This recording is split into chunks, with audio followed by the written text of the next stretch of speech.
Viral di media sosial sebuah video yang memperlihatkan seorang perwira polisi berpangkat kompol meninju wajah anggota piket pos jaga Polda Riau.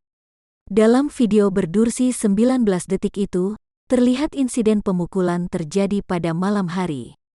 Akibat pemukulan itu, anggota polisi berpangkat Bribda yang saat itu tengah berjaga sempoyongan hingga tumbang.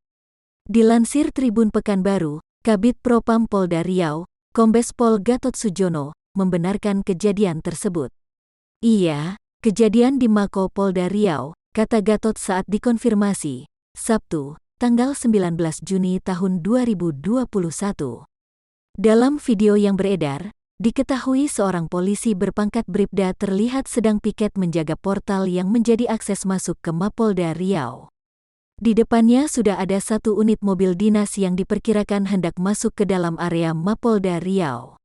Anggota polisi yang berjaga tersebut sempat terlihat berbicara dengan orang yang berada dalam mobil dinas itu sambil menunjuk-nunjuk. Setelah itu, seorang perwira polisi berpangkat kompol yang berada di dalam mobil dinas itu membuka pintu dan keluar. Ia menghampiri anggota polisi yang berjaga diiringi ajudan yang juga ikut turun. Tiba-tiba perwira polisi berpangkat kompol itu mengepalkan tangan kanan dan langsung meninju ke wajah anggota polisi yang berjaga.